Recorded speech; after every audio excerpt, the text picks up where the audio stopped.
So practical question number 1. So first question చదువుతున్నానా? So అడిగిన person correct గా responsible సమాధానం చెప్పండి. So question A, company sold 20% of the goods on cash basis, the balance on credit basis. So చెప్తున్న information లో 20% ఏమో sales cash base అంట, balance 80% automatically దాని అర్థం క్రెడిట్ బేస్. సేల్స్ ఇలా రిలేషన్ ఉందంట. Debtors are allowed 1.5 months credit. So debtors కి 1.5 month credit ఇస్తా. క్రెడిట్ పీరియడ్ నాన్న 1.5 month క్రెడిట్ పీరియడ్ ఎలా చేస్తామంట? As on 31st March 2016 is 1,25,000. అలాగే 31st March 2016 ఇయర్ కి 1.5 month క్రెడిట్ అలౌ చేయడం వల్ల so debtors balance closing balance 1,25,000 ఉంటుందంట. ఇది వచ్చినటువంటి information. Assume the sale is uniform throughout the year.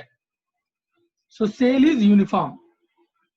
So అంటే ఒక పీరియడ్ లో ఎక్కువ, ఒక పీరియడ్ లో తక్కువ అలా ఏముండదన్నా, ఏ రోజు చూసినా సేల్ ఒకేలాగే ఉంటుంది. Calculate credit sale and total sales for the company for the year ending 31st March 2016. So total sales ఎంత? ఇది క్వశ్చన్.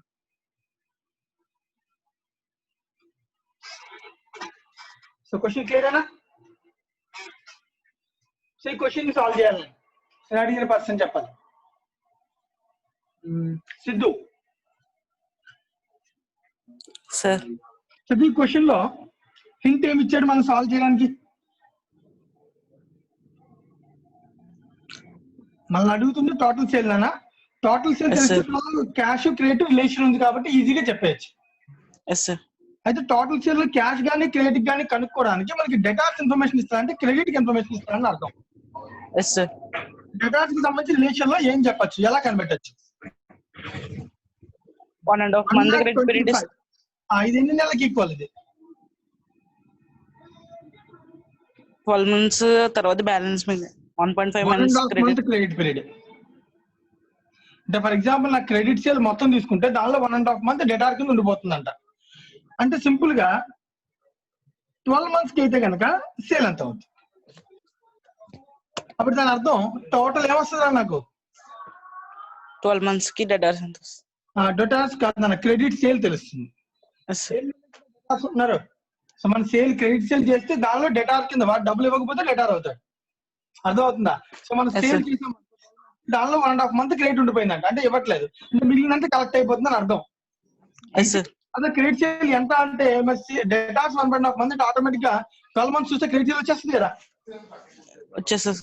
క్రెడిట్ సేల్ ఎంత చెప్పు? 10 lakhs. 10 lakhs. 1,25,000 into 12 by 1.5. So credit sale 10 lakhs. But what about the cash sale? So this will be equal to 80% kada? Yes sir. 20% enta?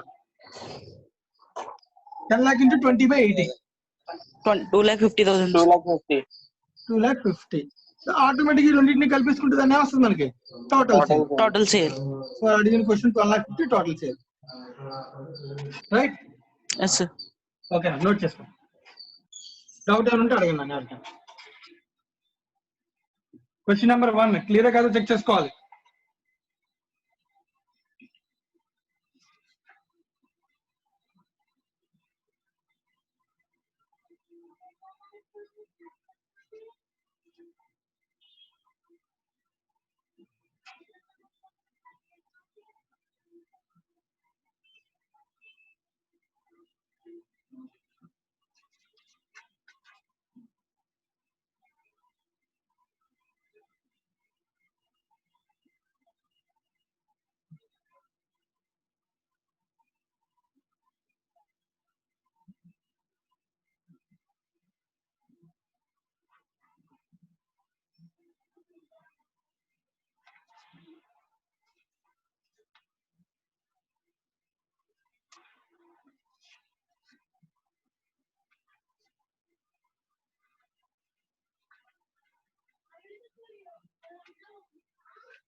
Right, next practice question number 2.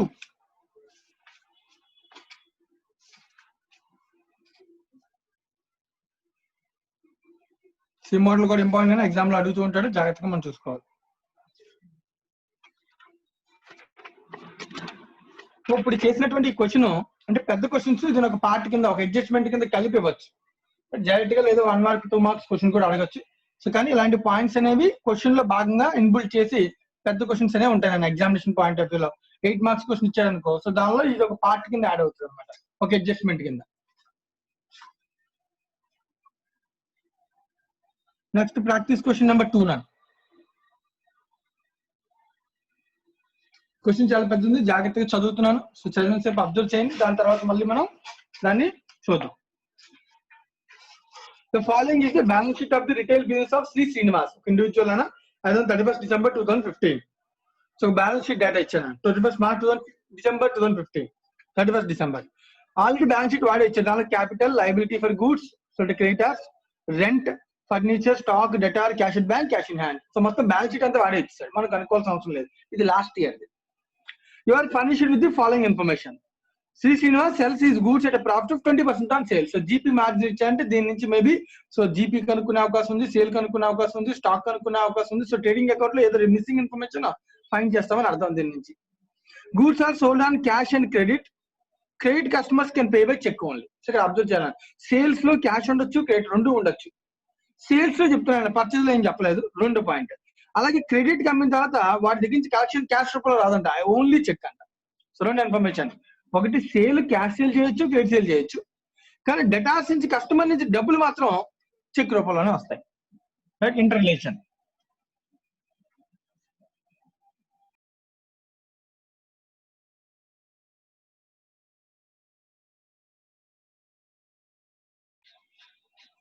Payment for purchase are always made by cheques. So purchase మాత్రం ఎప్పుడు bank ఏనా అంటే cash అనేది ఉండదు నాన్న. Okay, so total payment made by checks, payment for purchases. It is a practice of Sri Srinivas to send to the bank every weekend the collections of the week after paying every week salary 300 to clerk, sundry expenses 50, personal expense 100. అంటే ప్రతి week collections వస్తాయన్నాను. వచ్చిన collections లో salary collections cash లో రావచ్చా? Yes. Goods are sold for cash కదా, cash లో రావచ్చు. ఈ వచ్చిన క్యాష్ లో నుంచి salary to clerk, Sunday expense, personal expense ఇవన్నీ మైనస్ చేసుకుని ఎవ్రీ వీక్ ఆ డబ్బులు తీసుకెళ్లి బ్యాంక్ లో వేస్తారంట Shri Srinivas. Analysis of the bank passbook for 13-week period ending on 31st March 2016 discloses అంటారు. సో పాస్బుక్ లో ఇన్ఫర్మేషన్ ఏముందంట, బ్యాంక్ నుంచి పేమెంట్ టు క్రెడిటార్ 75, ఆల్రెడీ ఇందాక చెప్పాడు. Purchase for the payment for purchase are always made by cheques అని. So creditor కి payment passbook లో ఉందంటే పేమెంట్ చేసాం. Payments for rent up to 31st March 2016 4,000. Payments amounts deposit into bank 1,25,000. మరి every week కాల్సింది కదా, అలా deposit చేసిన డబ్బులు 1,25,000 అంట. Include 30,000 received from Sunny datas by checks. Datas నుంచి వచ్చిన చెక్స్ కూడా బ్యాంక్ లో వేసాం నేను, ఎందుకంటే ఇక్కడ చెప్పాడు డేటాస్ నుంచి చెక్స్ మాత్రమే వస్తాయి. సో ఈ చెక్స్ ప్లస్ డైలీ వచ్చిన క్యాష్ అంతా కలిపి డిపాజిట్ చేసిన 1,25,000. ఓకేనా. సో దీనిలో వచ్చిన క్యాష్ డిపాజిట్ ఉంది, నాకు వచ్చిన క్యాష్ కలెక్షన్ డిపాజిట్ చేయడం ఉంది, కస్టమర్ నుంచి వచ్చిన చెక్స్ బ్యాంక్ లో డిపాజిట్ చేసాం. రైట్, అబ్జర్వ్ చేయాలి. The following are the balances on 31st March 2016. 31st March 2016 మనకి ఇచ్చిన 31st December 2015 అంటే 3 months. క్వశ్చన్ లేదు, ఇన్ఫర్మేషన్ మిస్టేక్ లా అనిపిస్తుంది. సో 13-week పీరియడ్ అంటే సరిపోతుందా 3 months? Right, so 90 days approximate, దాని అర్థం అదేనా. అంటే వీడి కేవలం మనం తయారు చేయమంటే 3 months కి నాన్న, 1 year కి కాదు. సో ఆల్రెడీ లాస్ట్ ఇయర్ అంటే 31st December 2015, మనం అడుగుతుంది 31st March 2016, జస్ట్ ఒక 3 months. ఓకేనా. 3 months లో జరిగిన ట్రాన్సాక్షన్స్ డేటా ఇచ్చాడు అంతే. సో నీకు ఆ డౌట్ ఉంటే ఇక్కడ ఎవ్రీ వీక్ అన్నాడు, 13 weeks అన్నాడు. సో నువ్వు అర్థం చేసుకోవచ్చు 13 into 7 days అప్రాక్సిమేట్ గా. సో 90 days వస్తుందంటే 3 months. ఓకేనా. The following balances stock balance, debtors balance, creditors balance, closing balances 3 months end లో ఏమన్నా కూడా ఇచ్చాను. On the evening 31st March, the cashier absconded with the available cash in cash box. So abscond అయిపోయాను. So cash box ఎంత డబ్బులు ఉన్నాయో తెలియాలి. There was no cash deposit in the week ending on that date. So ఆ weekend లో డబ్బులు bank లో deposit చేయలేదంట, cash అంతా బాక్స్ లోనే ఉందంట. ఓకేనా, ఇదేనా జరిగిన విషయం. You are required to prepare a statement showing the amount of cash defalcated by the cashier and also a profit and loss account for the period ending on 31st March 2016 and a balance sheet as on that date. ఇది అని question. So అందులో question ఒకసారి fast గా చదువుకోండి, ఎవరికైనా ఏదైనా doubt ఉంటే అడగండి. ఈసారి క్వశ్చన్ లో మనం క్యాష్ బ్యాలెన్స్, బ్యాంక్ బ్యాలెన్స్ రెండు సపరేట్ కాలమ్స్ తో చేసుకోవాలి. ఎందుకంటే ఓపెనింగ్ బ్యాలెన్స్ ఇచ్చాడు, ట్రాన్సాక్షన్స్ ఏది క్యాష్ ఏది బ్యాంకో క్లారిటీగా చెప్తున్నాడు. సో కాబట్టి మనం కొన్ని డిపాజిట్ చేసాం, కొన్ని డిపాజిట్ చేసాం అన్నాడు కాబట్టి సో క్యాష్ అకౌంట్ కనిపెడితేనే డిఫాల్కేషన్ ఎంత అనేది తెలుస్తుంది. కాబట్టి సో సపరేట్ లెడ్జెస్ తయారు చేసుకోవాలి. Cash and bank cash book తయారు చేసుకోవాలని అర్థం. క్వశ్చన్ నెంబర్ 2 లో ఎవరికైనా ఏదైనా డౌట్స్, క్వశ్చన్ ఫాస్ట్ గా చదవండి అందరం. సో ఎవరికైనా డౌట్ ఉంటే అడగండి.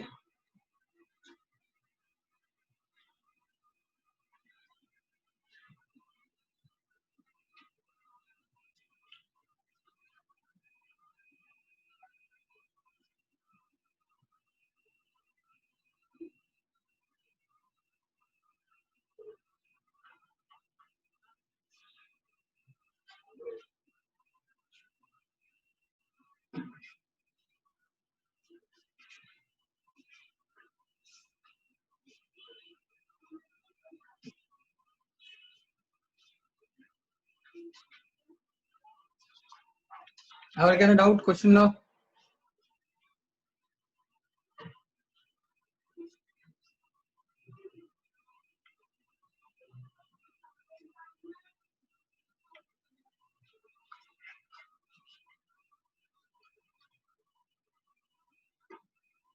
స్టార్ట్ చేద్దామా question?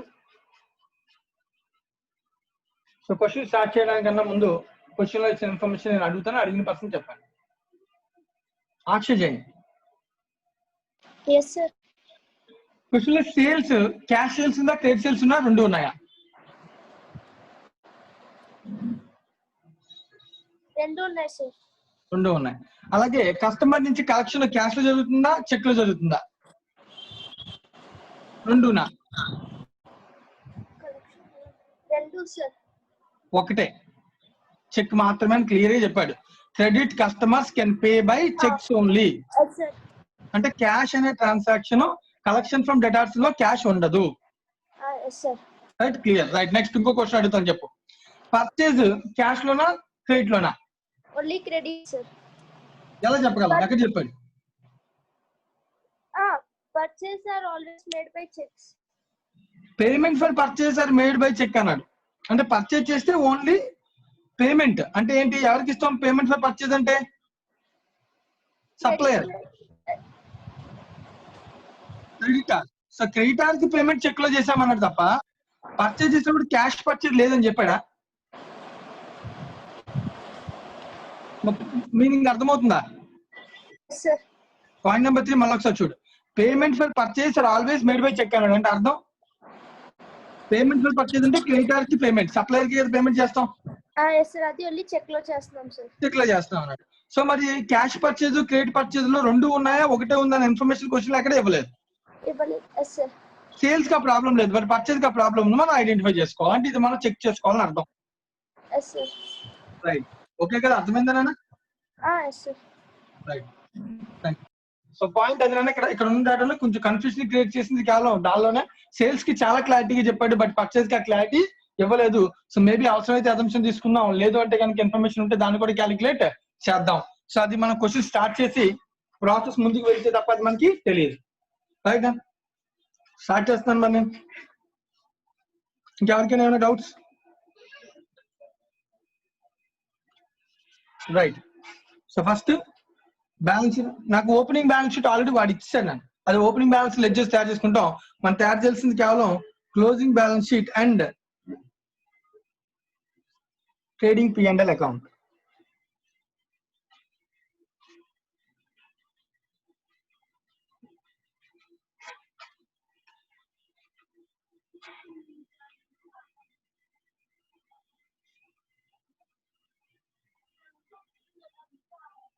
Period ending on 31st March 2016. 3 months కి ట్రేడింగ్ అండ్ P&L తయారు చేసుకోవాలని. అలాగే మనకి ఇంకొక బ్యాలెన్స్ షీట్ ఒక 3 months తర్వాత బ్యాలెన్స్ షీట్ కూడా అడిగాడు. Balance sheet as on 31st March 2016. First last year లో వాడు ఏదైతే బ్యాలెన్స్ షీట్ ఇచ్చాడో ఆ లెడ్జెస్ అన్ని ఓపెన్ చేద్దాం.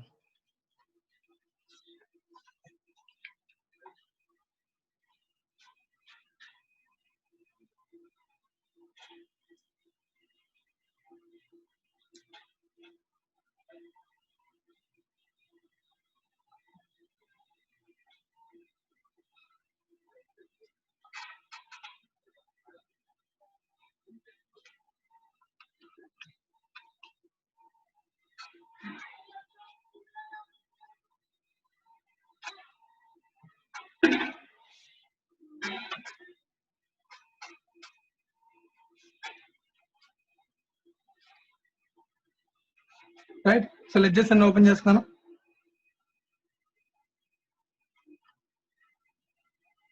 సో నాతో పాటు మీరు కూడా చేసేయండి, సమ్ కంప్లీట్ చేయండి అందరూ కూడా. So first one is liability side capital. Opening balance of capital 1 lakh. So closing balance మనకు కనుక్కోవాలి, మనకి ఇన్ఫర్మేషన్ లేదు. అలాగే లైబిలిటీ ఫర్ గూడ్స్ అన్నది that is called creditor or supplier ఎలాగైనా అనొచ్చు. So opening balance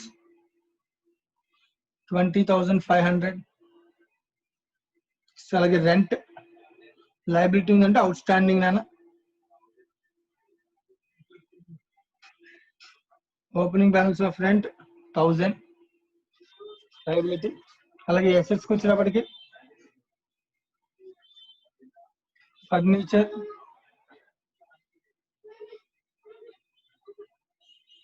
opening balance of furniture 10,000. Stock అనేది opening stock ఎక్కడికి వెళ్తుందన్న డైరెక్ట్ గా ట్రేడింగ్ అకౌంట్ లో మనం డెబిట్ చేసేసి ఇక్కడ రాసేస్తాం డైరెక్ట్ గా to opening stock 70,000. Closing stock ఏదైనా క్రియేట్ అయితే ఇక్కడ నుంచి క్రియేట్ చేసి బ్యాలెన్స్ షీట్ లో తీసుకెళ్ళిపోవచ్చు. అలాగే డేటాస్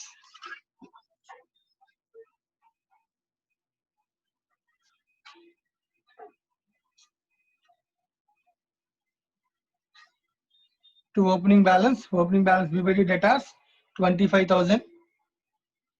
అలాగే next cash at bank and cash in hand అని అన్నా. సో ఇవి 2 కాలమ్స్ తో మనం క్యాష్ బుక్ ని తయారు చేసుకోవచ్చు. సో క్యాష్ బుక్ అనుకుంటే దీనిలో 2 కాలమ్స్, ఒకటి క్యాష్ అకౌంట్, రెండోది బ్యాంక్ కాలమ్. సో 2 ఒకే దగ్గర తయారు చేస్తాను నేను without any confusion.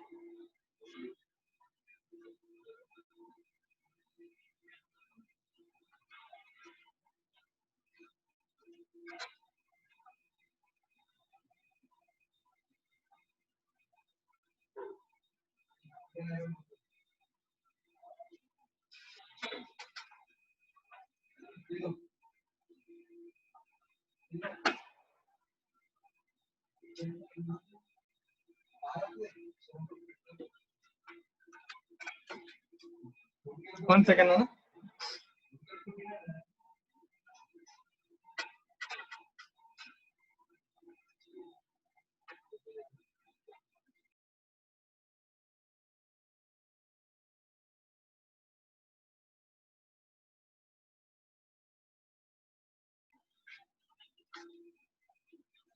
So rent ichchestunna.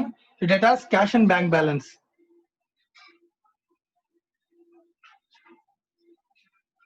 Cash, bank. So 2 columns separate ga open chestanu. Cash book nanu. Opening balance rastam. Cash and bank balance. Opening balance.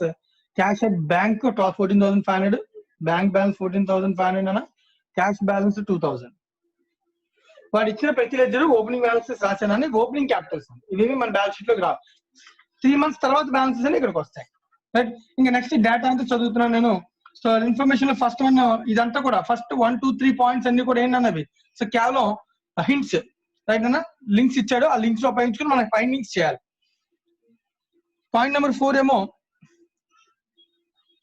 ఏం చెప్తున్నాడు జాగ్రత్తగా observe చేయాలి. Point number 4 లో collections వచ్చి దాని నుంచి ఖర్చులు పెట్టామని చెప్తున్నాడు. పాస్బుక్ అనాలిసిస్ ఇచ్చాడు కాబట్టి 1, 2, 3, 4 పక్కన బట్టి ఈ ట్రాన్సాక్షన్ డైరెక్ట్ గా పోస్ట్ చేద్దాం మనకి కొంచెం ఈజీగా ఉంటుంది మనకి. అలా పేమెంట్ టు క్రెడిటర్ 75,000 అన్నాను. So payment to creditor 75,000. అడిగిన పర్సన్ సమాధానం Nirmal. So payment to creditor 75,000 అన్నాం కదా, అది క్యాషా చెక్కా? Cheque sir. సో ఇన్ఫర్మేషన్ ఎక్కడ ఉంది? అది third point sir, payment third point లో ఉంది. Right, thank you. So to bank account నేను నీట్ గా రాస్తాను, డబుల్ ఎంట్రీ పోస్ట్ చేస్తున్నాను. To bank account 75,000 payment to creditor. So double entry post చేస్తున్నాను. బ్యాంక్ అకౌంట్ లోకి వెళ్ళి బై క్రెడిటర్ 75,000. ఓకేనా? Right. Next payment of rent up to 31st March 2016 4,000. So మీరు అందరూ అర్థం చేసుకోవాల్సిన విషయం ఏంటి సార్, ఇవన్నీ క్యాష్ ఆ బ్యాంక్ అని చెక్ చేయాల్సిన అవసరం లేదు. ఎందుకంటే మనం మాట్లాడుతుంది ఏం బుక్, అది పాస్బుక్ అంటేనే బ్యాంక్ లో ఉన్న ట్రాన్సాక్షన్స్ అని. ఓకేనా, సపరేట్ గా అవసరం లేదు. రైట్, దానికి ఏం పైన చెప్పిన పాయింట్స్ ఇంటర్లింక్ ఏమీ లేదు. సో కావాలంటే ఇంటర్లింక్ చేసుకుని అదే మీనింగ్, కానీ యాక్చువల్ గా అవసరం లేదు.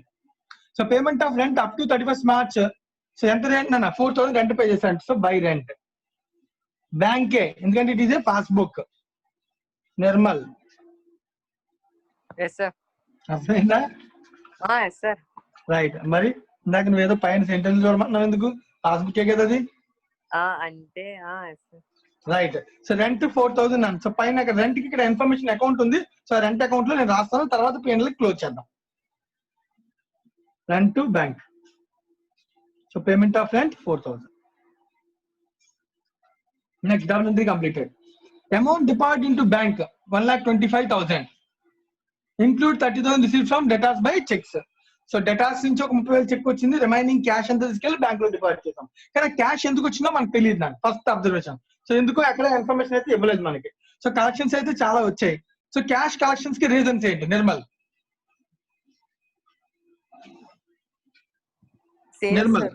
నిర్మల్ ఫస్ట్ నేను అడుగుతున్న క్వశ్చన్ చూడు. మనకి అమౌంట్ డిపాజిట్ ఇంటూ బ్యాంక్ ఎంత ఇచ్చాడు? 1,25,000 సార్. దానిలో చెక్స్ ఎంత వచ్చాయి మనకి? ఆల్రెడీ 30,000. అంటే క్యాష్ రూపంలో డబ్బులు ఎంత వచ్చాయి? 95,000. ఈ 95,000 ఎక్కడి నుంచి వచ్చాయి, ఎందుకు వచ్చాయి, ఎక్కడైనా చెప్పాడా? సేల్స్ కొన్ని క్యాష్ లోనో కొన్ని క్రెడిట్ లో చేశాను చెప్పండి. సో క్యాష్ లో కొన్ని, క్రెడిట్ లో కొన్ని ఉన్నాయి, కరెక్టే. అది క్యాష్ సేల్స్ సంబంధించిన క్యాషా, క్రెడిట్ సేల్స్ సంబంధించిన క్యాషా? నిర్మల్ మళ్ళీ అడిగినప్పుడు చెప్పండి. క్యాష్ సేల్స్ కి సంబంధించిన క్యాష్ సేల్స్ కి సంబంధించిన ఎందుకంటే క్రెడిట్ సేల్స్ ఎందుకు కాదు? క్రెడిట్ సేల్స్ చెక్ వస్తది అని చెప్పారు. వెరీ గుడ్, అంతే కదా. క్రెడిట్ సేల్స్ అని చెక్ కదా. ఆ చెక్స్ ఆల్రెడీ అంటే ఆడి ఇచ్చిన క్వశ్చన్ లో 30,000. అంటే 125 లో మిగిలినటువంటి 95 అనేది కేవలం క్యాష్. ఆ క్యాష్ అంతా కూడా సేల్స్ వల్ల వచ్చిన క్యాష్. ఓకేనా, అర్థం చేసుకోవచ్చా లేదా? ఇది క్యాష్ సేల్స్ అని అర్థం. సో చెక్ చేద్దాం. ఒకవేళ మనకి కన్ఫ్యూజన్ అనుకో, ఫైనల్ గా కన్క్లూజన్ లాస్ట్ లో తీసుకోవచ్చు కదా, కావాలంటే. కంగారు ఏం లేదు కదా. సో కన్క్లూజన్స్ అన్ని కూడా తర్వాత కూడా తీసుకోవచ్చాను. సో వచ్చిన క్యాష్ అంతా కూడా సో కంపల్సరీగా క్యాష్ సేల్స్ అవునా కదా అని డౌట్ వచ్చినా సో గ్యాప్ ఇచ్చి మనం తర్వాత చూసుకోవచ్చు. ఓకేనా, రైట్.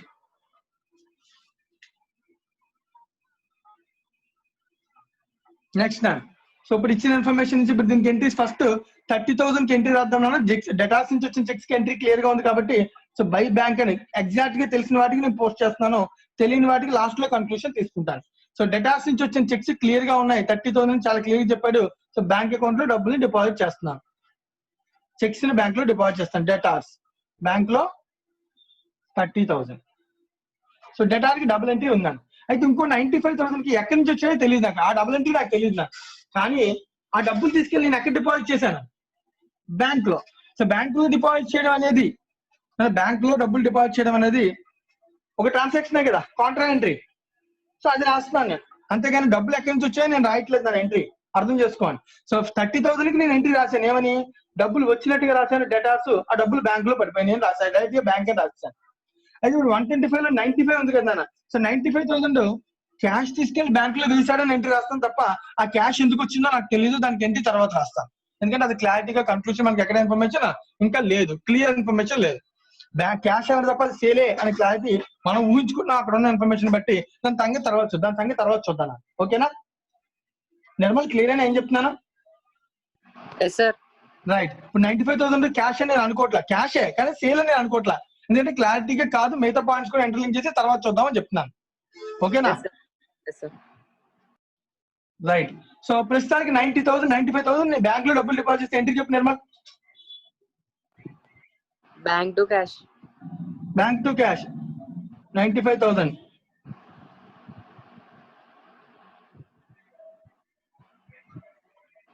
ఓకే, దీనివల్ల ఎఫెక్ట్ ఏముండదు, క్యాష్ బ్యాలెన్స్ తగ్గుతుంది, బ్యాంక్ బ్యాలెన్స్ పెరుగుతుంది. Right.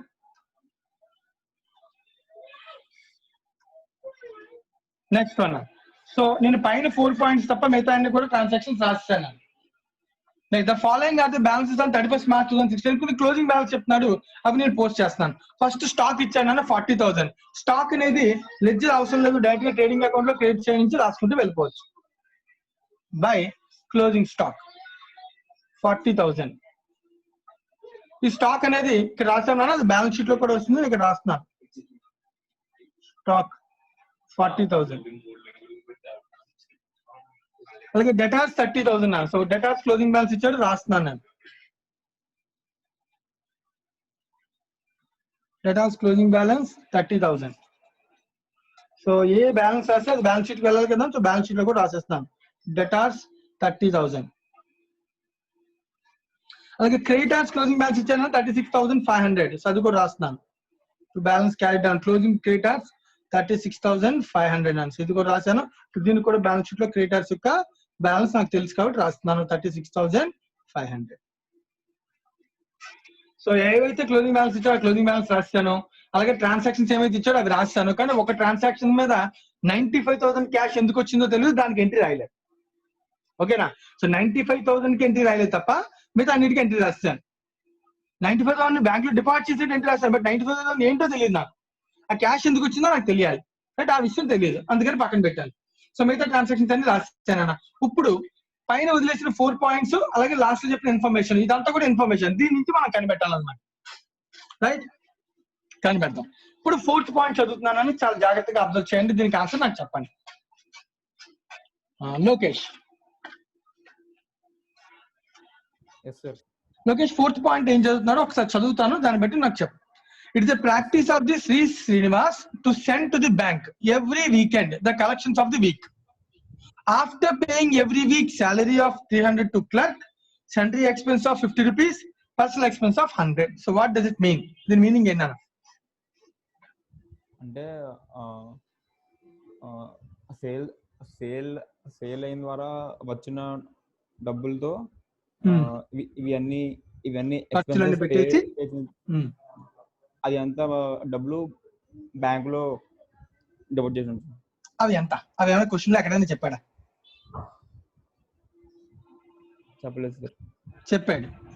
Amount deposit into bank ఇందాక చదువుకున్నాం కదా. 125 లో 30,000 డెటాస్ నుంచి తీసేస్తే మిగిలిన డబ్బులన్నీ కూడా డిపాజిట్ చేశాడు కదా. ఆ డిపాజిట్ అంతా ఈ పాయింటే కదా అది. నాకు సేల్ ఎంతో తెలియదు కానీ ఎక్స్పెన్స్ అన్ని మైనస్ అయిన తర్వాత డబ్బులు ఎంత అంటే నేనేం చెప్పగలను? 95,000. పాయింట్ అర్థమవుతుందా లోకేష్? లింకింగ్. దీని ఏవైతే డబ్బులు నాకు క్యాష్ సేల్స్ ఎంత జరిగిందో నాకు తెలియదు కానీ దాని నుంచి ఖర్చులన్నీ మైనస్ అయిపోగా మిగిలిన డబ్బులు బ్యాంక్ లో ఎంత వేసానంటే నేను చెప్పగలను. ఎంత డబ్బులు డిపాజిట్ చేశాను బ్యాంక్ లో? 95,000 కదా. ఇప్పుడు నువ్వు చెప్పు, ఫర్ ఎగ్జాంపుల్ నాకు మొత్తం దీన్ని రివర్స్ వర్కింగ్ చేసుకోవచ్చా? క్యాష్ సేల్స్ కనిపెట్టొచ్చేమో చూడు జాగ్రత్తగా. ఫర్ ఎగ్జాంపుల్ నేను క్యాష్ సేల్స్ చేశాను అనుకో, డబ్బులు వస్తాయి, నాకు ఎంతో తెలియదు. దీనిలోంచి ఎక్స్పెన్సెస్ కట్ చేయని, ఏమేమి ఎక్స్పెన్స్ కట్ చేయని ఒక్కొక్కటి చెప్పు. Salary to clerk. శాలరీ ఎంత అంటే ఏం చెప్పొచ్చు క్లారిటీగా? 300 into 13 weeks మల్టిప్లై చేయి. 3,900 మైనస్ అయిపోతుంది క్యాష్ లో నుంచి. నెక్స్ట్ ఇంకా సన్రీ ఎక్స్పెన్సెస్ అవెంత? 50 into 13 మల్టిప్లై చేయి. 650. ఇది కూడా మనం పేమెంట్ చేస్తాం క్యాష్ రూపంలోనే. Next personal expenses. Personal expenses ఎంత? 100. 1,300 కదా.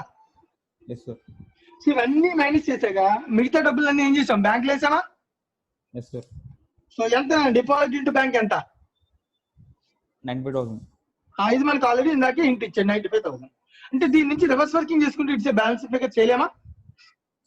95,000 plus 1,300 plus 650 plus 3,900 that equals to 1,08,50. 1,08,15. So cash మొత్తం తీసుకెళ్ళి నేను డిపాజిట్ చేశాను. ఓకేనా?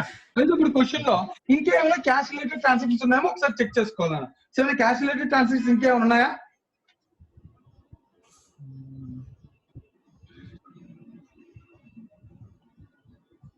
నాకు ఇప్పుడు కావాల్సిన విషయం అంటే క్యాష్ సేల్స్ ఎంతో తెలియదు. నేను ఇక్కడ నుంచి రివర్స్ వర్కింగ్ చేస్తాను కానీ ఇది రైట్ ఆర్ రాంగ్ అంటే ఇది క్యాష్ సేల్స్ అని ఎక్కడ ఇన్ఫర్మేషన్ లేదు. ఎందుకంటే కలెక్షన్స్ క్యాష్ సేల్స్ కలెక్షన్ ఉంది, డేటాస్ నుంచి అయితే క్యాష్ రాదు, ఇంకెక్కడి నుంచి అయినా క్యాష్ వచ్చే ఛాన్స్ ఉందేమో నాకు తెలియదు. ఓకేనా? సో ఇన్ని హింట్స్ ఇన్ని మధ్యలో ఉన్నాయి, ఎందుకంటే మనకి అసెట్ ఏదైనా అమ్మేస్తున్నా క్యాష్ రావచ్చు. సో ఇంకా చాలా విషయాలు ఉంటాయి కదా క్యాష్ రావడానికి. Yes sir. ఓపెనింగ్ క్యాష్ ఉంది నా దగ్గర, ఆల్రెడీ ఓపెనింగ్ క్యాష్ ఎంత ఉంది? 2000 ఉంది, అవునా కదా? Yes sir. సో ఇది క్యాష్ సేల్సా అని అనాలి అంటే అది ఒక్కటే క్యాష్ రీజన్ అయితే అనొచ్చు, కానీ ఇది అవునా కాదో క్వశ్చన్ ఎక్కడ హింట్ లేదు. జస్ట్ క్యాలిక్యులేట్ చేసాం, ఇది అవసరమైతే వాడుకుంటాం, లేకపోతే కనుక దీన్ని మనం తర్వాత దీన్ని కన్ఫ్యూషన్ ఏంటో తర్వాత చూద్దాం. చెప్పరాను. ఇప్పుడు మరి లాస్ట్ వీక్ లో డిపాజిట్ చేయలేదు కదా సార్ మరి, అప్పుడు అందుకనే అన్నాను. సో ఇది క్యాష్ సేల్స్ అలాంటి లాస్ట్ వీక్ లో డిపాజిట్ చేయలేదు అంటే దీనికి మళ్ళీ మనం ఏం చేయాలి? యాడ్ చేయాలి కదా. Interlinking points. Last week deposit ఎంత తెలుసా? లాస్ట్ వీక్ డిపాజిట్ క్వశ్చన్ అంటే ఇది తెలియనప్పుడు ఈ ఇన్ఫర్మేషన్ మాత్రమే క్యాష్ సేల్స్ అనుకోవడానికి లేదు, అంటే ఇక్కడ నుంచి హింటింగ్ ఇంకా కొంచెం మారింది. ఓకేనా? సో కాబట్టి అసలు క్యాష్ సేల్స్ కనిపెట్టడానికి ఇదేనా హింట్, లేదా ఇంకేమైనా ఇంటర్లింక్ ఇచ్చారో మనం కనిపెట్టాలి. సో లేదు అనుకుంటే కనుక కంక్లూషన్ అనేది లాస్ట్ లో మనం తీసుకోవాలి. ఇది జస్ట్ క్యాలిక్యులేషన్ మాత్రమే. అదేనండి, వీటి నుంచి మనం ఇప్పుడు ఏం చేయాలంటే ఫస్ట్ దీనిలో ఎగ్జాక్ట్ గా తెలిసిన వాటికి డబుల్ ఎంట్రీస్ పోస్ట్ చేసుకోవాలి, మిగతా అన్ని కూడా కన్క్లూషన్ లాస్ట్ లో చూసుకోవాలి.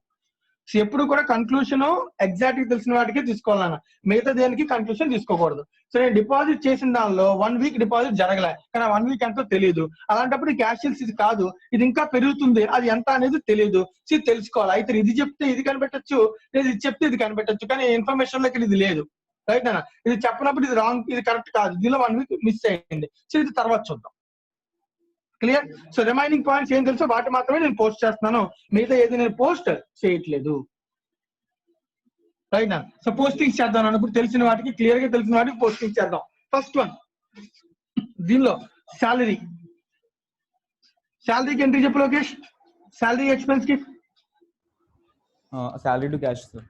శాలరీ టు క్యాష్, ఇది క్యాష్ రిలేటెడ్ కాబట్టి క్యాష్ అకౌంట్ లో రాయి బై సాలరీస్. ఎంత సాలరీస్? 3900. క్యాష్ కాలం లో రాయనన్న. ఓకేనా? క్యాష్ కాలం లో. నెక్స్ట్ ఈ శాలరీ తీసుకెళ్ళి ఎక్కడ రాయాలి? P&L. Salaries 3900. Right. Next sundry expenses. Sundry expense ఎంత? 650. సో దీన్ని కూడా తీసుకెళ్ళి దీనిలో రాసిద్దాం. క్యాష్ అకౌంట్ లో sundry expenses 650. Right. Next personal expenses అంటే ఏమని రాయాలి? డ్రాయింగ్స్. డ్రాయింగ్స్ ఎంత? 1300. క్యాష్ మాత్రమే రాస్తాను నేను, క్యాష్ కన్నా తెలిసినవే రాస్తున్నాను, మిగతా రాయట్లేదు. అయితే డ్రాయింగ్స్ ఎక్కడికి వెళ్తాయి? క్యాపిటల్. సో నేను తెలిసినటువంటి ఎంట్రీస్ అంటే దీనికి ఎంట్రీ తెలుసు కాబట్టి డబుల్ ఎంట్రీ రాశాను, దీనికి డబుల్ ఎంట్రీ తెలుసు, దీనికి డబుల్ ఎంట్రీ తెలుసు, 3 డబుల్ ఎంట్రీలు పోస్ట్ చేశాను. కానీ ఇది కానీ నేను క్లారిఫై చేసుకోలేదు. 95,000 ఆల్రెడీ పోస్టింగ్ తెలుసు, ఈ డబ్బులకి ఆల్రెడీ నేను 95,000 కి కాంట్రా ఎంట్రీ ఆల్రెడీ రాసేసాను. ఓకేనా? ఇప్పుడు ఒక్కటే పాయింట్ అన్న, 1 వీక్ కలెక్షన్ మిస్ అయింది, క్యాష్ సేల్స్ ఇన్ఫర్మేషన్ ఇదా? ఇక్కడ ఒకవేళ 1 వీక్ కానీ మిస్ అవ్వలేదు అని చెప్పుంటే ఇది కనిపెట్టచ్చు, తప్పలేదు. కానీ 1 వీక్ మిస్ అవ్వడం వల్ల ఇది రాంగ్ అని మనకి అర్థమవుతుంది. మరి ఇది ఎంత అనే విషయాన్ని కనిపెట్టాలి, దానికి నేను ఇచ్చడం నేర్చుకున్నాం. లోకేష్ క్లియర్ అని ఏం చెప్తున్నాను? రైట్. సో నెక్స్ట్ స్టేజ్కి వెళ్దాం నేను. సో పాయింట్ నెంబర్ 4 లో మనకు తెలియదు ఏంటంటే క్యాష్ ఎంత వచ్చిందో తెలియలేదు, కానీ 1 వీక్ మిస్ అవ్వడం అని తెలియలేదు. లేకపోతే ఒక 1 వీక్ మిస్ అవ్వకపోతే క్యాష్ డైరెక్ట్ చెప్పొచ్చు, ఎంత? 1,08,50. కానీ 1 వీక్ మిస్ అయింది అన్నాడు కాబట్టి క్యాష్ సేల్స్ ఎంత మేబీ మనం కనిపెట్టాల్సి అవచ్చు, అది ఎంతో కనిపెడదాం. Right. Next on the evening 31st March cashier absconded with the available cash అన్నాడు. సో అలాగే హింట్ లో సేల్స్ కి ఒక హింట్ ఇచ్చాడు పైన point number 1. So cash and credits customer సంబంధించి డేటా ఇచ్చాడు, పర్చేస్ డేటా ఇచ్చాడు. ఇది క్వశ్చన్ లో వచ్చిన ఎంట్రీస్ అన్ని అయిపోయినాయి. ఒకటే ఇది ఒక్కటి కనిపెడితే క్వశ్చన్ అయిపోయినట్టే. ఇంటర్ లింకింగ్స్ అన్ని వాడుకుందాం. రైట్. సో మనకి ఇంకా ఏమేమి తెలియాలో చెక్ చేయాలి. ట్రేడింగ్ లో పర్చేస్ తెలీదు, సేల్స్ తెలీదు. సో ఇవేమైనా కనిపెట్టడానికి హింట్స్ ఉన్నాయా? క్రెడిటర్ అకౌంట్ నుంచి పర్చేస్. రైట్. క్రెడిటర్ అకౌంట్ నుంచి పర్చేస్ కనిపెట్టచ్చు. ఓపెనింగ్ తెలుసు, క్లోజింగ్ తెలుసు, పేమెంట్ తెలుసు కాబట్టి క్లియర్ గా పర్చేస్ కనిపెట్టచ్చు. ఏం పర్చేస్ అనేది కూడా క్రెడిట్ పర్చేస్. బ్యాలెన్సింగ్ ఫిగర్ ఎంత? Credit purchase 91,000. ఫస్ట్ ఫైండింగ్ ఇది.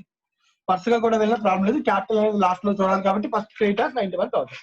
అయితే వెంటనే క్వశ్చన్ 2 పర్చేస్ అని రాస్తాను. డబుల్ ఎంట్రీ పోస్ట్ చేయాలి. దీనిలో సరే క్యాష్ ఉందా? మనకి ఏమన్నా లేదని అక్కడ చెప్పలేదు. కన్క్లూషన్ ఏమంటే తర్వాత తీసుకున్నాం. సో క్రెడిట్ పర్చేస్ అయితే ఎంత? 91,000. ఓకేనా? ఇది అయిపోయింది. Next transaction rent. రెంట్ లో అవుట్ స్టాండింగ్ ఉంది ఓపెనింగ్, పెయిడ్ 4000 అంటే 3000 3000 P&L బై 3000 P&L. P&L నేను క్లోజ్ చేస్తాను. ఈ లెడ్జర్ కూడా 3000, ఇంకెక్కడ ఏ ఇన్ఫర్మేషన్ లేదు కాబట్టి బ్యాలెన్స్ ఫిగర్. సో P&L కి తీసుకెళ్తాను. Rent expenses 3000. Right. Next one furniture. అన్న ఫర్నిచర్ సంబంధించి ఎడిషన్ కానీ ఇంకేమైనా ఉందని ఎక్కడైనా కనిపెట్టచ్చా? No sir. మేబీ, ఏమో, బ్యాంక్ అండ్ బ్యాలెన్స్ టాలీ అవ్వకపోతే కనిపెట్టచ్చు కదా, అర్థమవుతుందా? సో కాబట్టి మనం ఇది కన్క్లూషన్ తీసుకోలేం. బ్యాంక్ బ్యాలెన్స్ ఏమైనా మిస్ అయ్యి ఉండొచ్చు, పాస్బుక్ లో ఏమైనా పర్చేస్ ట్రాన్సాక్షన్ ఉన్నాయంటే లేవు. పాస్బుక్ లో క్లియర్ గా చెప్పేసరి కదా ఏ ట్రాన్సాక్షన్స్ లేవని, ఉన్నాయని చేస్తాం కదా, అంటే క్యాష్ నుంచే కనిపెట్టాలి. బట్ క్యాష్ నుంచి ట్రాన్సాక్షన్స్ తో డబ్బులు పట్టుకుని పారిపోయాడని చెప్పాడు కానీ ఇదేం చెప్పలేదు కదా. సో కాబట్టి ఉండకపోవచ్చు, ఛాన్సెస్ ఉండకపోవడానికి ఉన్నాయి. అయినా కన్క్లూషన్ తర్వాత తీసుకుందాం, కంగారు పడకూడదు. నెక్స్ట్ డేటాస్ చూద్దాం. ఓపెనింగ్ తెలుసు, క్లోజింగ్ తెలుసు, కలెక్షన్ తెలుసు, మిగిలింది ఏంటన్నా? Credit sales. బ్యాలెన్స్ ఫిగర్ ఎంతో చూడండి అన్న. 35,000. 35,000 is the credit sales. Right? 35 అంటే credit sales.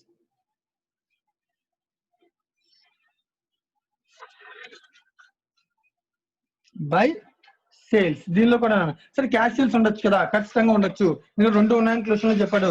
35,000 is the credit sale. So మరి క్యాష్ సేల్స్ ఎంత కనుక్కునే టోటల్ వేయాలి. సో ఇక్కడ ఇన్ఫర్మేషన్ లో మిగిలిన పాయింట్స్ ఇవేనన్నా. సో క్రెడిట్ సేల్స్ తెలియదు, క్యాష్ సేల్స్ తెలియదు. సో మనం ఏమైనా కనిపెట్టగలమా అనేది చెక్ చేసుకోవాలి. రైట్.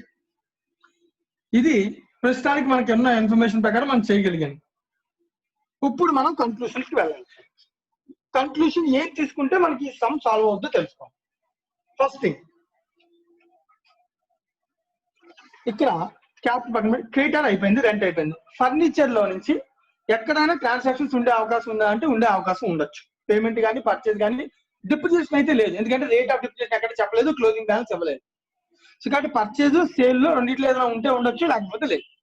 సేల్ ఉన్న ప్రాఫిట్ అండ్ లాస్ ఇన్ఫర్మేషన్ ఇవ్వాలి కాబట్టి సేల్ కూడా లేకపోయి ఉండొచ్చు. అంటే ఉంటే పర్చేజ్ ఉండొచ్చు, లేకపోతే లేదు. సో పర్చేజ్ ఉండాలంటే అదే క్యాష్ నుంచి కానీ బ్యాంక్ నుంచి కానీ చేయాలి. సో ఇవి టాలీ అవుతున్నాయంటే రెండు కూడా ప్రస్తుతానికి ఏమి టాలీ అవుతున్నాయి. చెక్ చేయాలి అసలు cash bank balance first check చేయండి. బ్యాంక్ బ్యాలెన్స్ ఎంత వస్తుంది? Debit side 1,39,500 minus 75,000 minus 4,000, 60,500 rupees positive balance ఉన్నాను. ఓకేనా? మళ్ళీ కొన్ని కూడా ఉండొచ్చు, మనం చెప్పలేము. ఇది ఒక కన్క్లూషన్ తెలియట్లే. 2 సేల్స్ తెలిసింది, బాగుంది. సేల్స్ లో క్యాష్ సేల్స్ ఉందా అంటే ఖచ్చితంగా ఉందని చెప్పగలం. బట్ క్యాష్ పర్చేజ్ ఉందా అంటే ఉందని చెప్పలేం, ఎక్కడ హింట్ లేదు. మరి ఇది క్యాష్ పర్చేజ్ ఉంటే ఎక్కడ ఉంటుంది సార్? క్యాష్ అకౌంట్ లో ఉండాలి. క్యాష్ అకౌంట్ లో 2 విషయాలు తెలియవు. ఒకటి అబ్స్కాండెడ్ క్యాష్ తెలియదు, సేల్స్ తెలియదు, క్యాష్ సేల్స్ తెలియదు. 2 విషయాలు తెలియవు. క్లోజింగ్ బ్యాలెన్స్ తెలియదు. క్లోజింగ్ ఉండదు, ఎందుకంటే ఉన్న డబ్బులన్నీ పడిపోయాడు. క్లోజింగ్ 0. ఎంత మిగిలితే అంత కూడా అబ్స్కాండెడ్ క్యాష్. అంటే సేల్స్ తెలిస్తేనే అబ్స్కాండెడ్ క్యాష్ కనిపెట్టగలం. అంటే ఇక్కడ ఖచ్చితంగా సేల్స్ తెలియాలి. సో క్యాష్ బుక్ లో వచ్చిన క్యాష్ సేల్స్, క్యాష్ కాలం లో వచ్చిన క్యాష్ సేల్స్ ఎంతో కంపల్సరీగా తెలియాలి. ఇది తెలియాలి అంటే నాకు పర్చేజ్ తెలియాలి. పర్చేజ్ తెలిస్తేనే ఇది తెలుస్తుంది. సో పర్చేజ్ అంటే ఇప్పుడు మనకు ఖచ్చితంగా దీనికి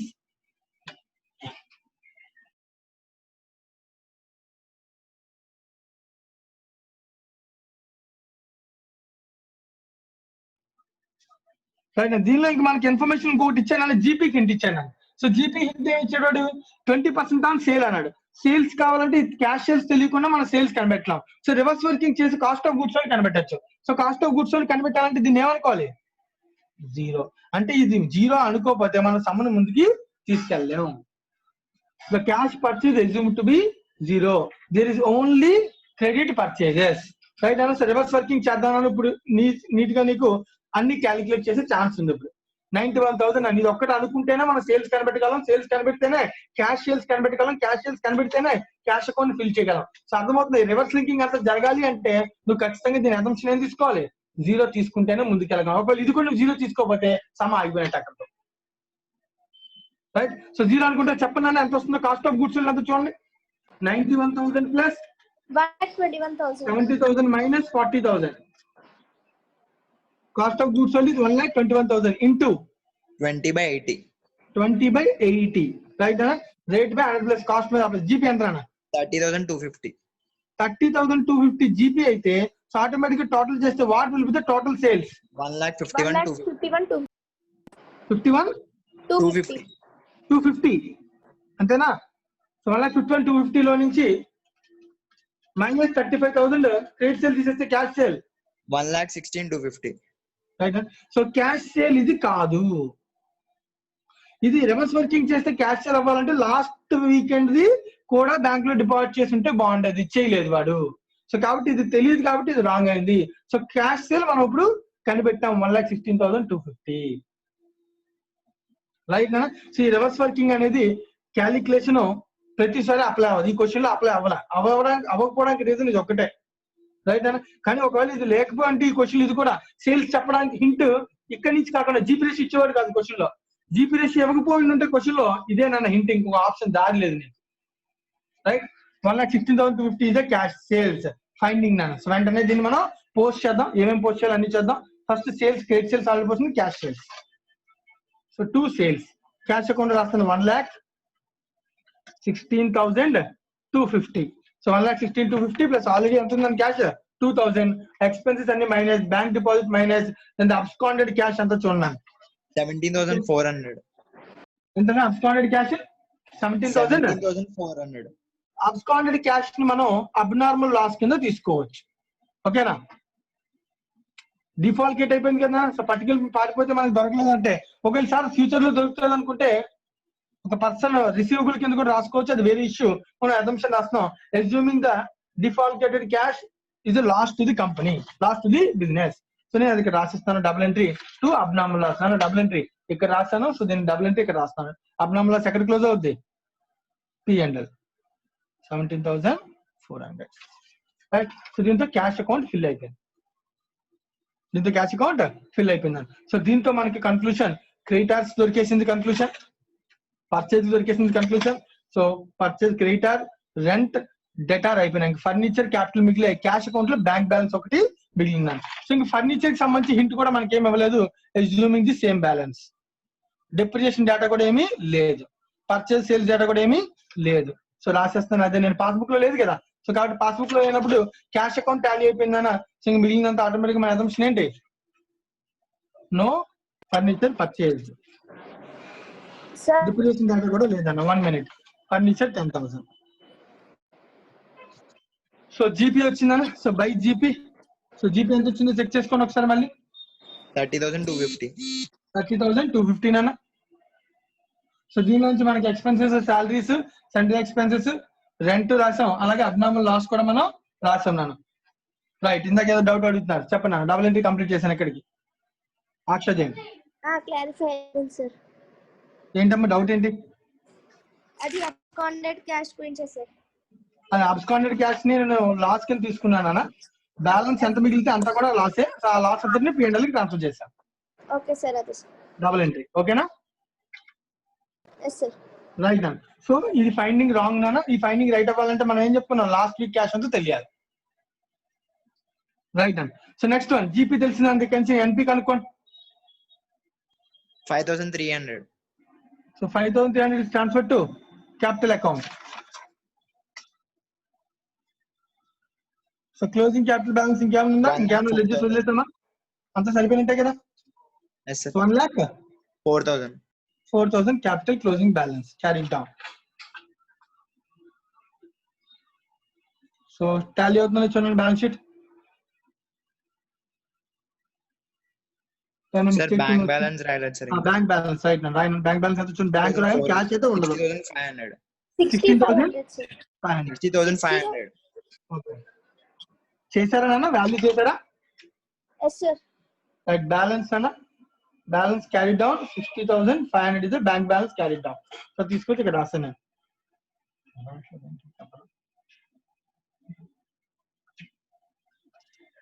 టాలీ అవుతుంది సార్. రైట్ అన్న. 1,40,000 సమ్ కంప్లీట్ అయిపోయింది. రివర్స్ వర్కింగ్ కూడా నాన్న ఇలాంటివి కూడా రావచ్చు, రాకూడదని ఏం లేదు రూల్. రివర్స్ వర్కింగ్ లో మనం చేసిన దానిలో ఒకటే ఇక్కడ ప్రాబ్లం, లాస్ట్ వీక్ కలెక్షన్ తెలియలేదు కాబట్టి. ఒక లాస్ట్ వీక్ ని కూడా వాడు బ్యాంక్ లో వేసేసిన తర్వాత మిగిలిన క్యాష్ పట్టుకుపోయడము లేదా అలా అనుకోవడానికి ఛాన్స్. ఎందుకంటే లాస్ట్ వీక్ మిగలకపోవచ్చు కదా. లాస్ట్ వీక్ మిగిలిపోయి ఉంటే అసలు అబ్స్కాన్ చేయడానికి ఏమి ఉండదు. సో కాబట్టి చెప్పలేం. కాకపోతే ఓపెనింగ్ క్యాష్ ఉంది కదా, సబ్స్క్రైబ్ చేసినా చేయొచ్చు. సో చాలా రీజన్స్ ఉంటాయి. సో కాబట్టి ఒకవేళ ఇది ఇవ్వకపోయి ఉంటే, సేల్స్ కి హింట్ జీపీ లేకపోయి ఉంటే, సో ఖచ్చితంగా క్యాష్ సేల్స్ ఫైండింగ్ ఇదే అయ్యే ఛాన్స్ ఉంది. This is the conclusion. So practice question number 2 completed. So దీనికి సంబంధించి నోట్ పాయింట్స్ కంపల్సరీగా రాయాల్సిందేనా? The purchase are only company has, the organization has only credit purchases. There will be no cash purchases. ఒక point కంపల్సరీగా note రాయాలని అందరూ కూడా. ఏంటంటే దీని మీద నుంచి రివర్స్ వర్కింగ్ అంతా అయింది. ఒకవేళ ఈ అసంప్షన్ తీసుకోకపోతే మొత్తం ఆగిపోయింది.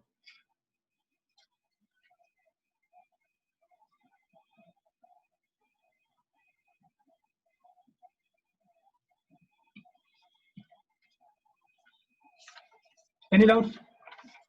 అలాగే ఫర్నిచర్ మీద ఈ పాయింట్ మనం ఆల్రెడీ ఇంతకు ముందు రాస్తాం. మార్పులు ఏమి లేకపోతే డిప్రిసియేషన్ రేట్ ఇవ్వలేదు కాబట్టి అస్యూమింగ్ నో డిప్రిసియేషన్ అని ఆ పాయింట్ కూడా కావాలంటే మెన్షన్ చేయాలి. రైట్? సో మనం బ్యాలెన్స్ రాసేస్తాం no depreciation because there is no rate of depreciation in the question. Information లేకపోవడం మనం చేయలేదు, లేకపోతే అది కూడా మనం చేసేవాళ్ళం.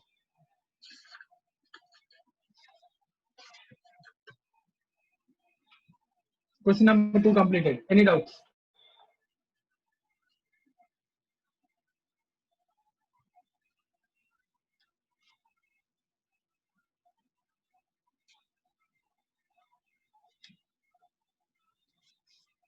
మరి same model question number 3.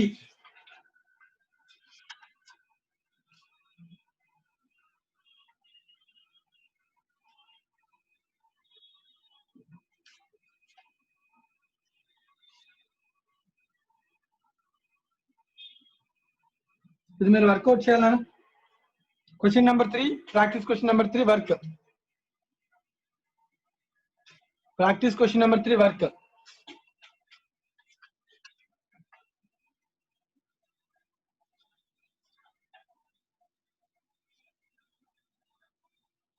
Four కూడా 3 and 4 రెండు కూడా వర్క్ చేయాలండి.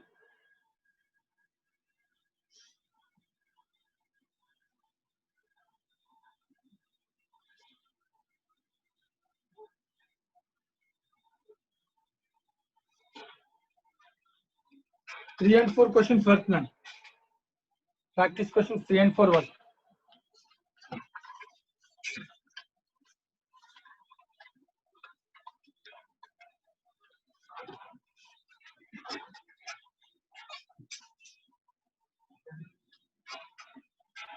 నెక్స్ట్ ప్రాక్టీస్ క్వశ్చన్ నెంబర్ 5 చేద్దాం. ఇది కంప్లీట్ చేస్తే ప్రాక్టీస్ క్వశ్చన్స్ అన్ని అయిపోయినట్టు. సో 2 1 2 నేను చెప్పాను, 3 4 వర్క్ చేయమని చెప్పాను. 5th క్వశ్చన్ ఇప్పుడు చదువుతున్నాను. సో ఎవరికైనా ఏదైనా డౌట్ ఉంటే అడగండి. 1 2 3 4. సో మీరు చేస్తారా అవి 3 and 4? సో మనం 5 చెప్పుకుందాం మరి.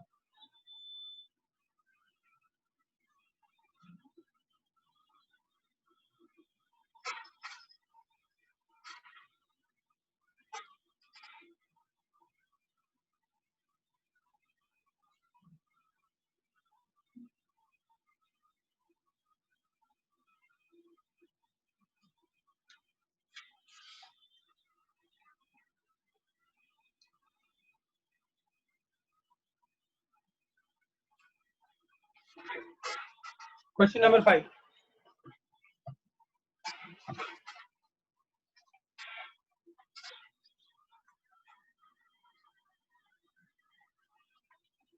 The following is the balance sheet. And calculate దగ్గర పెట్టుకొని అడిగిన వాళ్ళు సమాధానం చెప్పండి. The following is the balance sheet of the concern on 31st March 2015.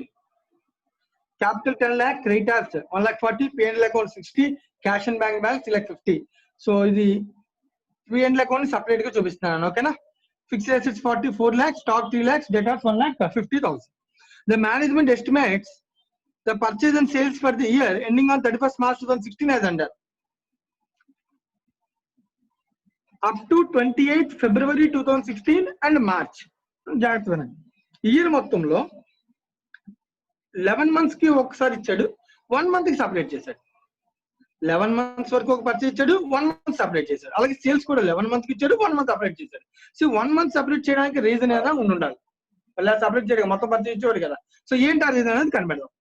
Next, it was decided to invest 1 lakh in purchase of fixed assets which are depreciated 10% అని కాదు. First time ఈ fixed asset ఎంత దాని depreciation అన్ని చెప్పాడు. Right. ఇప్పుడు important point, the time lag for the payment to creditor for purchases and receipts from debtors is 1 month. Right అన్న వాడు చెప్తున్న పాయింట్ జాగ్రత్తగా అబ్జర్వ్ చేయండి. వాడు ఏం చెప్తున్నాడు పాయింట్ అక్కడ, ద టైమ్ ల్యాగ్.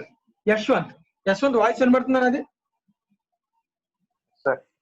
యశ్వంత్ ఈ పాయింట్ మీనింగ్ చెప్పడానికి ట్రై చేయి, ఏమై ఉండొచ్చు ఆలోచించు. The time lag for the payment to trade creditors for purchase and receipt from customers is 1 month. అంటే దాని అర్థం credit period sir. Credit period అంతే కదా. ఫర్ ఎగ్జాంపుల్ నేను ఒక అమౌంట్ సేల్ చేసి ఉంటే అది దానిలో ఒక 1 month డిలే అవుతుంది అనమాట. ఆ 1 month కదా బ్యాలెన్స్ మిగులుతుంది. అంటే ఈ మంత్ నెక్స్ట్ మంత్ లో, ఆ మంత్ ఆ నెక్స్ట్ మంత్ లో, అంటే 12 months ఉంది అనుకో, దానిలో ఎన్ని నెలల కలెక్షన్ వస్తుంది మనం చెప్పు? 11 months కలెక్షన్ వస్తుంది. రాంగ్, 12 months వస్తుంది. మరి లాస్ట్ ఇయర్ లో 1 month డేటాస్ ఉంటుందో అది కలెక్ట్ అవుదా? Yes sir. 1 month balance sheet లో ఉంటుంది అంతే, కానీ దాని అర్థం నా కలెక్షన్ అయితే జరుగుతుంది అని అర్థమవుతుందా? ఇప్పుడు చూడు నీకు పైన అందుకనే చూడు విడదీశాడు, పర్చేజ్ సేల్ 2 ఇచ్చాడా Yashwant? Yes sir. Purchase up to 28 February 2016 ఇచ్చాడు, మార్చ్ 1 month కి ఇచ్చాడు కదా. అంటే లాస్ట్ 1 lakh టెన్ ఏమవుద్ది? ఇప్పుడు కలెక్ట్ అవుద్ది. ఎప్పుడు కలెక్ట్ అవుద్ది? సరే ఇప్పుడు పేమెంట్ ఎప్పుడు పేమెంట్ చేస్తాం? నెక్స్ట్ ఇయర్ పేమెంట్ చేస్తాం. Next year. కానీ ఇప్పుడు నేను పేమెంట్ ఎంత చేస్తానంటే నువ్వేం చెప్తావు చెప్పు? Last year March year March last year సంబంధించింది ఎంత పేమెంట్ చేయాలి? 1,40,000. బ్యాలెన్స్ షీట్ ఉంది అక్కడ, నెంబర్స్ అడుగుతున్నాను నేను. 1,40,000 లాస్ట్ ఇయర్. ఈ ఇయర్ కి సంబంధించి ఎంత పేమెంట్ చేస్తాం? 14 lakhs. సో టోటల్ ఎంత పే చేస్తాం? 15,50,000. మీనింగ్ అర్థమవుతుందా? అది కూడా ఎప్పుడు ఈ పర్చేజ్ అంతా టోటల్ క్రెడిట్ పర్చేజ్ అయితే, ఒకవేళ దీనిలో క్యాష్ ఉంటే మనం ఏం చేయలేం. ఓకేనా? అలాగే నెక్స్ట్ సేల్ కూడా చూడు, 19,20,000 సేల్, 2 lakhs సేల్, మొత్తం ఇయర్ లో సేల్. కానీ నాకు కలెక్షన్ ఎంత అంటే ఏం చెప్పొచ్చు? 1,50,000 plus 19,20,000. అది ఇదంతా కూడా ఏ సేల్ అయితే? క్రెడిట్ సేల్ అయితే. క్రెడిట్ సేల్ అయితే. మరి ఈ 2 lakh ఎప్పుడు వస్తుంది? నెక్స్ట్ ఇయర్ లో. ఈ 2 lakhs ఏమవుతుంది? డెటార్. ఓకేనా? Yes sir. ఇది కరెంట్ ఇయర్ డెటార్, ఇది లాస్ట్ ఇయర్ డెటార్. జాగ్రత్తగా అబ్జర్వ్ చేయాలి. సో అదే మీనింగ్ చెప్తాడు, 1 month ఇస్ టైం పీరియడ్ అని. అందుకనే 1 month ని సపరేట్ చేస్తే మనకి ఆ మంత్ డేటా ఇచ్చాడు. The business earns GP of 30% on turn over. The business earns a GP of 30% on turnover. The expenses against the GP amount to 10% of turnover. The amount of depreciation is not included in these expenses. Like last and final, draft the balance sheet on 31st March 2016, assuming that creditors are all trade creditors for purchases and debtors for sale, or there is no other items of current assets and current liabilities apart from stock, cash and bank balance. Assume all sales and purchases on credit base. ఇందాక అనుకున్నాం ఇది work out అవ్వాలంటే అన్ని కూడా ఏమవ్వాలి? Purchase and sales అనేవి credit base అయి ఉండాలి, లేకపోతే కనుక మనకి అది ఈ క్వశ్చన్ అసలు సాధ్యం కాదు. Clear? This is the question. చదువుకోండి ఒకసారి, ఎవరికైనా ఏదైనా డౌట్ ఉంటే అడగండి. Question number 5. యశ్వంత్ క్వశ్చన్ అంటే అర్థమైందా? Yes sir. రైట్ అండి, సాల్వ్ చేద్దాం. క్వశ్చన్ చదువుకోండి అందరూ ఫాస్ట్ గా.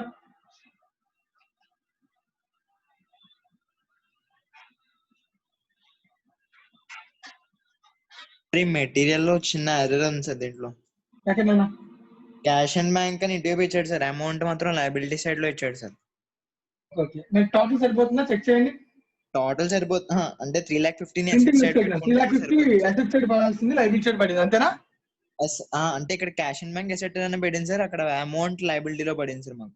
ఓకే చూడండి, అదే టోటల్ ఇటు సైడ్ తీసుకొస్తే టోటల్ సరిపోతుందా? అటు సైడ్ ఉంటే టోటల్ సరిపోతుందా? సరిపోతుంది కదా, మార్చుకోండి. అయితే మార్చుకుందాం. So cash and bank balance 3,50,000 asset side రాసుకున్నాను. ఇప్పుడు టోటల్ ఎంత వస్తుంది చూడండి, అంటే టోటల్ 12 lakhs వస్తుంది. ఓకేనా? రైట్. క్వశ్చన్ నెంబర్ 5 సాల్వ్ చేద్దాం.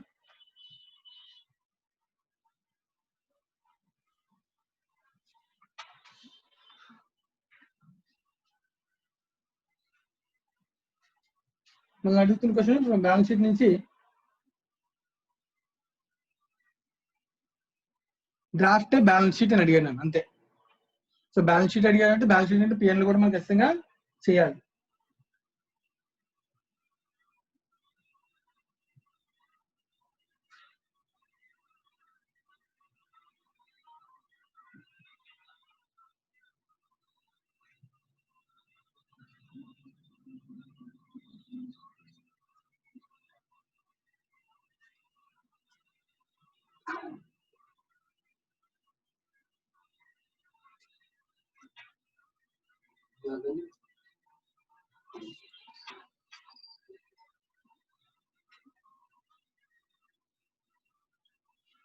సో ఒక బ్యాలెన్స్ షీట్ లాస్ట్ ఇయర్ వాడే ఇచ్చాను, అవన్నీ లెడ్జర్స్ ఓపెన్ చేసుకుని ట్రాన్సాక్షన్స్ ని కంప్లీట్ చేసుకోవాలి.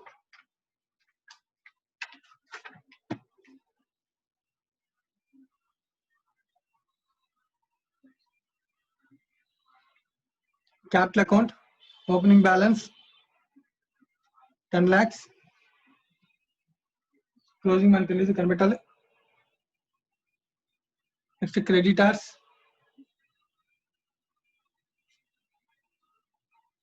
opening balance of creditors 1,40,000.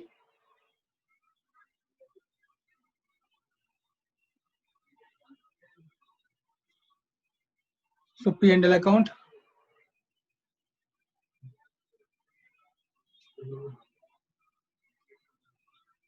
$60.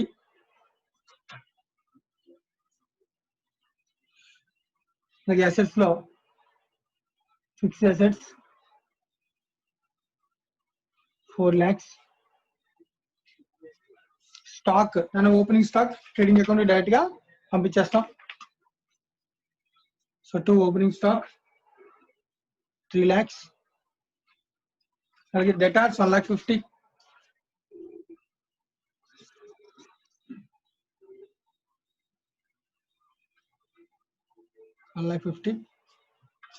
అలాగే next cash and bank balance separate చేయాల్సిన అవసరం లేదు, ఎందుకంటే మనకి ఎక్కడ ఇన్ఫర్మేషన్ లేదు.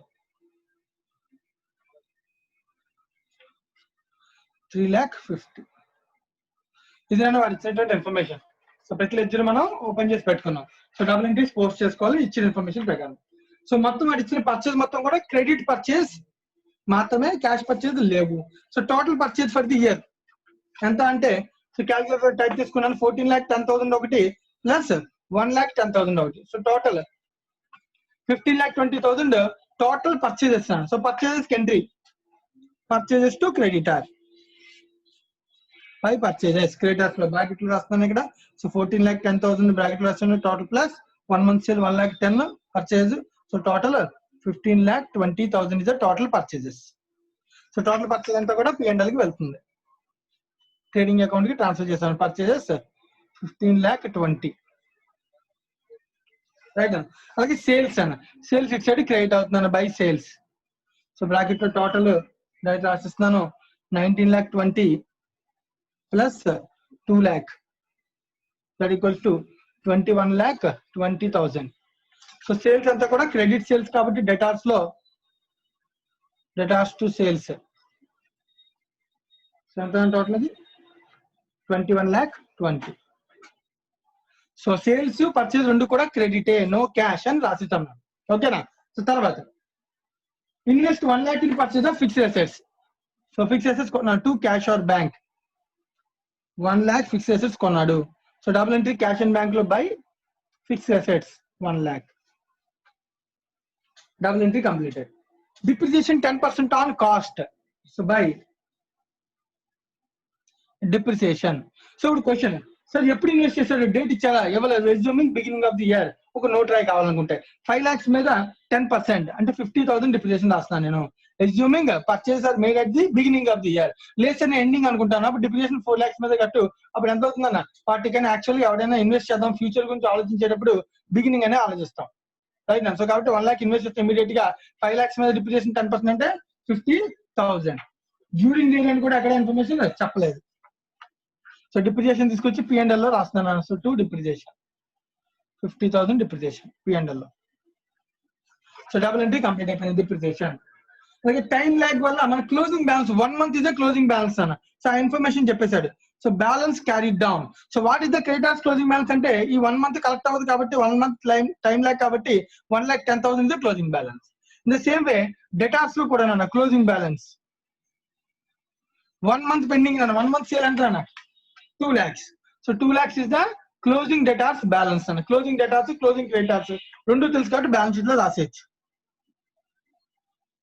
క్రెడిటార్స్ 1,10,000 అలాగే debtors asset 2 lakhs. Closing debtors closing creditors కోసమే ఆ 1 month ని వాడు ఏం చేశాడు అన్న, డిలే చేశాడు, సపరేట్ చేశాడు. సో డిలే అనేది మనకు చెప్తున్నాడు 1 month డిలే అయింది. ల్యాగ్ ఉందండి. సో 1 month ల్యాగ్ నే మనం క్రెడిట్ పీరియడ్ అంటాం. ఆ క్రెడిట్ పీరియడ్ సేల్స్ బ్యాలెన్స్ కింద మిగిలింది. నెక్స్ట్ GP 30% on turnover అన్నాను. So GP is 30%. So 2 GP. So 30% on turnover 21,20,000 into 30%. 6,36,000 is the GP. So ఇప్పుడు మనకి ఓపెనింగ్ స్టాక్ తెలుసు, పర్చేస్ తెలుసు, సేల్స్ తెలుసు, జీపీ తెలిసింది అని ఇక్కడ ఖచ్చితంగా ఉండేది ఏంటన్నా క్లోజింగ్ స్టాక్ ఇదే బ్యాలెన్సింగ్ ఫిగర్. అంటే ఈసారి జీపీ రేషియో క్లోజింగ్ స్టాక్ కోసం ఫైండింగ్ కోసం ఉపయోగపడింది అన్న. సో ఎవరైనా చెప్పండి క్లోజింగ్ స్టాక్ ఎంత?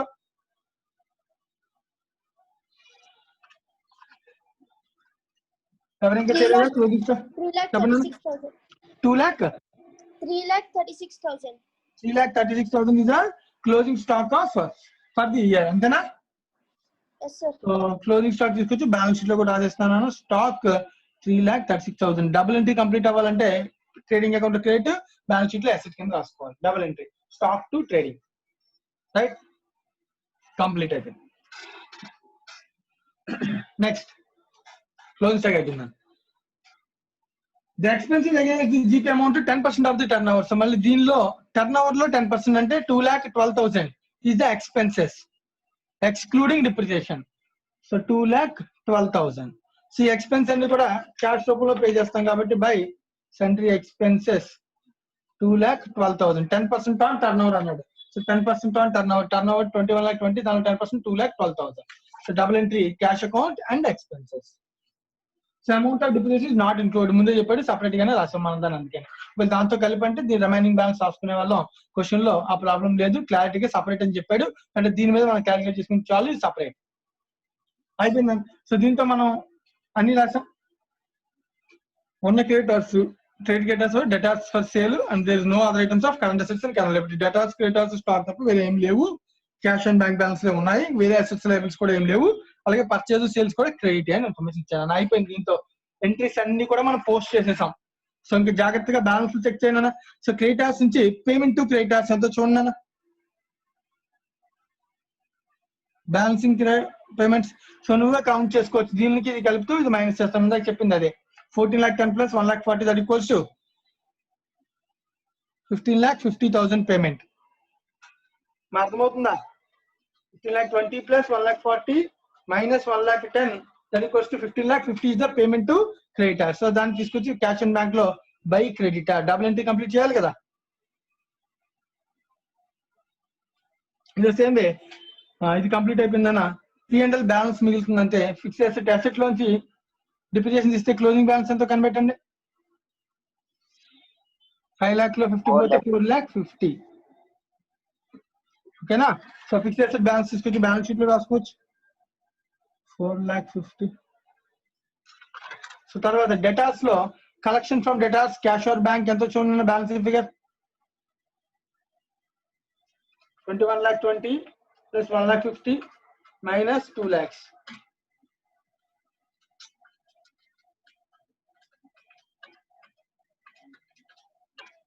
20,70,000. So collection from debtors cash and bank లో రాసుకున్నాను. To debtors 20,70,000.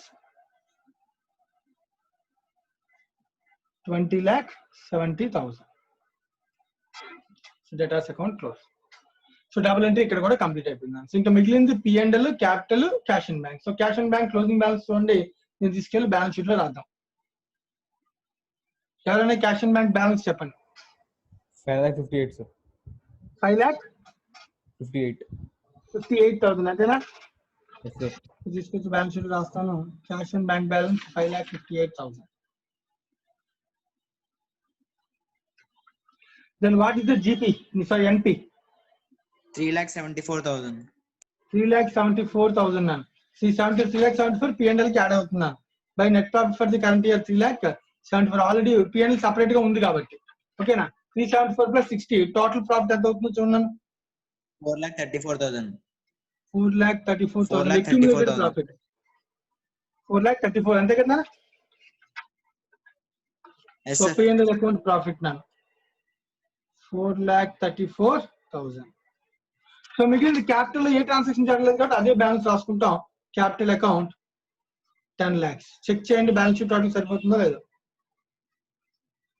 15 lakh 44,000. 15,44,000 both sides సరిపోయిందనా? Yes sir. అయిపోయింది సార్.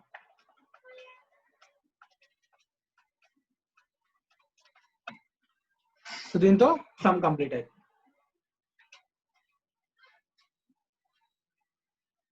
సో ప్రాక్టీస్ క్వశ్చన్స్ లో క్వశ్చన్స్ అన్ని కంప్లీట్ అయిపోయినా. సో నేను మీకు ఈ 2 క్వశ్చన్స్ వర్క్ ఇచ్చాను, ఆ 2 మీరు కంప్లీట్ చేయండి. ఒకవేళ మీకు ఆ రెండిట్లో ఏమైనా డౌట్స్ ఉంటే మనం నెక్స్ట్ క్లాస్ లో అవి చెప్పుకుందాం.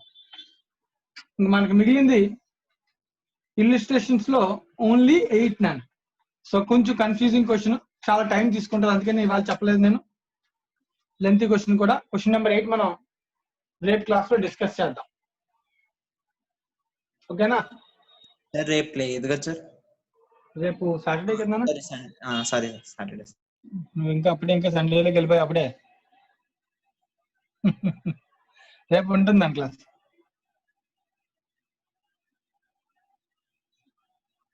రైట్ అండి, ఇంకా ఇవాళ సెషన్ ఎండ్ చేస్తున్నాను. రేపు క్లాస్ లో ఆ క్వశ్చన్ కంప్లీట్ చేసి సింగిల్ ఎంట్రీ చాప్టర్ కంప్లీట్ చేసేద్దాం రేపు మనం. Thank you very much.